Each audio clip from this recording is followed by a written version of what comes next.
नमस्कार, स्वागत है आप सभी का मौसम तक चैनल पर। यह है नेशनल वेदर बुलेटिन 9 मार्च 2025 रविवार के दिन के लिए। देश भर में किस तरह का मौसम रहेगा इस दिन, आइए जानते हैं। मैं हूं देवेंद्र त्रिपाठी। दोस्तों, शुरुआत करते हैं मौसमी सिस्टमों के पोजीशन से। इस समय क्या स्थिति है उनकी और क्या इंपैक्ट पड़ेगा अगले 24 घंटों में। तो WD उत्तर भारत के पहाड़ों की तरफ बढ़ रहा है। इस बीच कुछ बादल आज भी आपको नजर आ रहे हैं उत्तर भारत के पहाड़ों और मैदानी क्षेत्रों पर।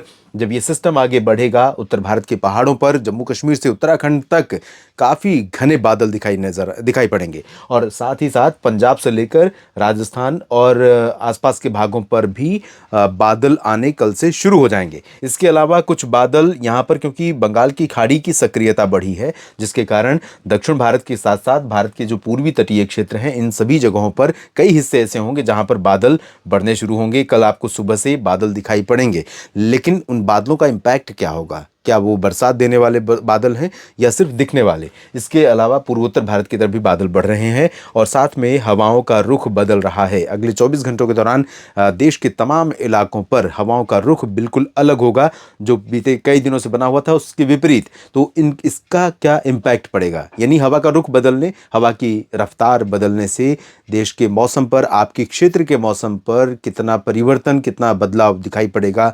बादल आएंगे, तापमान बढ़ेगा, घटेगा या कुछ और परिवर्तन होगा? आइए जानते हैं इस नेशनल वेदर बुलेटिन में। तो दोस्तों, आपको बता दें कि जो हवा के रुख में बदलाव हो रहा है उसका प्रभाव ये होगा कि सभी जगहों पर, चाहे वो पंजाब के शहर हों या दिल्ली, हरियाणा और उत्तर प्रदेश, राजस्थान, मध्य प्रदेश और छत्तीसगढ़, उड़ीसा या गंगे पश्चिम बंगाल, बिहार, झारखंड, इन सभी भागों पर, महाराष्ट्र और गुजरात में भी तापमान अब बढ़ने लगेगा। बढ़ा पहले भी था, लेकिन अब और बढ़ोतरी होगी, क्योंकि हवा के साथ जो ठंडा कनेक्शन यहाँ से बना हुआ था, कोल्ड कनेक्शन, वो कनेक्शन अब ब्रेक हो रहा है, टूट रहा है, तो तापमान बढ़ेगा। फिलहाल पहाड़ों पर जो WD पहुंचेगा उसकी बात पहले करते हैं। यहाँ गिलगित बाल्टिस्तान, मुजफ्फराबाद और लद्दाख के कई हिस्सों में, साथ ही साथ जम्मू कश्मीर और हिमाचल के उत्तरी क्षेत्रों में अधिकांश जगहों पर काफी घने बादल होंगे। बरसात और हिमपात दोनों की संभावनाएं हैं। ऊंचे पहाड़ों पर बर्फ गिरेगी और निचले इलाकों में बारिश होने की संभावना है। जम्मू, कटरा, उधमपुर, माता वैष्णो देवी धाम का जो रीजन है, क्षेत्र है, यहां पर भी बरसात और हायर रीचेस पर हिमपात होने की संभावना है। तो इन जगहों पर अगर आप जा रहे हैं तो थोड़ा सा सावधानी बरतिएगा। मैदानी क्षेत्रों की तुलना में ज़्यादा ठंडा रहेगा मौसम, दिन में भी रात में भी, और साथ में गर्म कपड़ों के साथ साथ छतरी, छाता या फिर और भी इमरजेंसी जो चीज़ें होती हैं जिनका ध्यान रखना चाहिए, वो सब अपनी तैयारी के साथ जाइए। उत्तराखंड के क्षेत्रों में देखें तो यहाँ पर ऊपरी रीजन पर बादल आने शुरू हो जाएंगे। देहरादून, मसूरी, उत्तरकाशी का जो उत्तर पश्चिमी क्षेत्र है, यहाँ पर बादल दिखाई पड़ेंगे, लेकिन अभी देहरादून पर बहुत ज़्यादा इंपैक्ट नहीं पड़ेगा। 10 को जरूर उत्तराखंड में भी बरसात और हिमपात की संभावनाएं बनेंगी।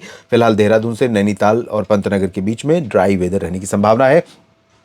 पंजाब पर जो बादल आएंगे और साथ ही साथ शिमला, धर्मशाला, चंबा, ऊना का जो रीजन है, इसके क्षेत्रों में धर्मशाला और डलहौजी और आसपास के भागों में तो चांसेस रहेंगे, लेकिन ऊना और शिमला समेत, चंबा समेत इन जगहों पर फिलहाल ड्राई वेदर रहेगा। और जो बादल पंजाब पर आएंगे, अमृतसर, तरन तारण, फजिल्का, फरीदकोट, सिमुक्सा साहिब, बरनाला, मोगा, इन सभी जगहों पर, या फिर आगे बढ़ेंगे लुधियाना, पटियाला पर पहुंचेंगे, साथ ही गंगानगर और हनुमानगढ़, साथ ही बीकानेर से लेकर नागौर, सिरोही, जालौर, जैसलमेर, बाड़मेर, यहाँ पर भी बादल पहुंचेंगे। और धीरे धीरे ये बादल अंदर की तरफ अजमेर, जयपुर, चुरू, सीकर, अलवर, हिसार, सिरसा, फतेहाबाद, रोहतक, दिल्ली पर भी पहुंच सकते हैं, लेकिन ये बादल अभी बरसात मैदानी भागों पर नहीं देंगे। जी हाँ, जहां पर बादल पहुंचेंगे वहां पर दिन का तापमान थोड़ा सा कह सकता हूं कि सामान्य से बहुत ऊपर नहीं जाएगा। धूप जितनी कड़क आज हो रही है उससे थोड़ा सा वेरिएशन हो सकता है, लेकिन ये स्थिति होगी शाम तक। दोपहर के बाद यहाँ पर ज़्यादा जगहों पर बादल आएंगे। कुछ एक जगहों पर भले सुबह से बादल दिख सकते हैं, लेकिन ज़्यादातर जगहों पर दोपहर के बाद बादल आएंगे। तब तक तापमान बढ़ चुका होगा। हवा की रफ्तार या हवा की दिशा बदलने से जो हवा में ठंडक थी उसके कम होने के कारण दिन में मौसम काफ़ी गर्म हो जाएगा कई जगहों पर, चाहे वो हिसार हो या सिरसा, करनाल हो या रोहतक, दिल्ली और फजिल्का, फरीदकोट, लुधियाना, गंगानगर, चुरू, अजमेर, जयपुर, उदयपुर, डूंगरपुर, प्रतापगढ़, भीलवाड़ा, इन सभी जगहों पर तापमान काफ़ी बढ़ जाएंगे। पूर्वी उत्तर प्रदेश और पश्चिमी उत्तर प्रदेश के भागों में भी हवा बदल रही है। यहाँ भी तापमान बढ़ेगा, बीच बीच में कुछ नमी आएगी पूर्व की तरफ से, बिहार के तराई वाले रीजन से होते हुए, तो यहाँ पर उमस भी बढ़ेगी कई जगहों पर। लेकिन जल्दी ही बादल यहाँ पर दिखाई पड़ेंगे और 10 से फिर हवा बदलेगी, फिर सुबह और रात के समय मौसम में ठंडक बढ़ने की संभावना दिखाई पड़े। हालांकि सुबह के तापमान की बात करें तो पंजाब से लेकर बिहार तक तापमान में सुबह 9 मार्च को बहुत ज़्यादा वृद्धि नहीं होगी। दिन में ज़रूर तापमान बढ़ेगा। लखनऊ, अयोध्या, वाराणसी और गोरखपुर, देवरिया, प्रतापगढ़, जौनपुर, भदोही समेत सभी जगहों पर, और यहाँ पर बिहार, झारखंड, पश्चिम बंगाल के भागों में ड्राई वेदर रहेगा, गर्म मौसम होगा। पूर्वोत्तर में बरसात होने की संभावना अरुणाचल में है और सिक्किम में। बाकी जगहों पर असम, मेघालय, नागालैंड, मणिपुर, मिजोरम, त्रिपुरा ड्राई वेदर। और जैसे कि मैंने बताया, यहाँ गंगीय पश्चिम बंगाल से लेकर ओडिशा और आंध्र के तटों से लेकर तमिलनाडु के तटों तक बादल दिखाई पड़ेंगे और इनका इम्पैक्ट 10 मार्च से दिखेगा, जब तमिलनाडु के तमाम तटीय क्षेत्रों में और माफ कीजिएगा, कुछ अंदरूनी इलाकों में और आंध्र प्रदेश के रायलसीमा, केरल, इन जगहों पर, और साथ ही साथ साउथ इंटीरियर कर्नाटक में कई जगहों पर बरसात होगी। इस बीच महाराष्ट्र, मध्य प्रदेश, गुजरात, गोवा, छत्तीसगढ़, ओडिशा, यहाँ सभी जगहों पर शुष्क मौसम रहेगा। तेलंगाना, आंध्र प्रदेश, कर्नाटक, केरल, तमिलनाडु, इन सभी जगहों पर 9 मार्च को शुष्क मौसम की संभावना है और गर्मी बढ़ने वाली। 38 डिग्री सेल्सियस कई जगहों पर यहाँ पर पारा पहुंचेगा। 36 से 38 डिग्री, जो सामान्य से 2 से 4 डिग्री तक एबव नॉर्मल रहेगा कई जगहों पर। पुणे में आज भी 39-40 डिग्री सेल्सियस तापमान रिकॉर्ड किया गया कल बीते 24 घंटों में, जो सामान्य से 5 डिग्री ज़्यादा है। तो इस तरह की स्थितियां यहाँ पर मध्य भारत और दक्षिण भारत के कई क्षेत्रों में दिखाई पड़ सकती हैं, लेकिन इसमें जल्दी ही परिवर्तन होगा, क्योंकि कई जगहों पर बादल छाने आने वाले दिनों में, क्योंकि नीचे से जो सिस्टम आ रहा है, नीचे से जो नमी आ रही है, वो अफेक्ट करेगी कई राज्यों को, और ऊपर से WD आ रहा है। तो ये दोनों ही परिस्थितियां देश के कई राज्यों को एक साथ प्रभावित करती हैं। तो ये परिस्थिति बन रही है, लेकिन 1-2 दिन की अच्छी गर्मी, तेज गर्मी अभी आप महसूस करेंगे।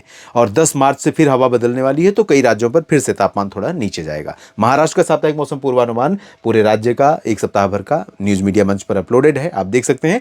देश के बाकी क्षेत्रों के मौसम के हाल के लिए मौसम तक पर लगातार बने रहिए, और जानकारी ठीक लगे तो वीडियो को लाइक और शेयर करिए, कमेंट बॉक्स में अपनी बात लिखिए। चैनल को सब्सक्राइब नहीं किया है तो जरूर कर लीजिएगा। धन्यवाद।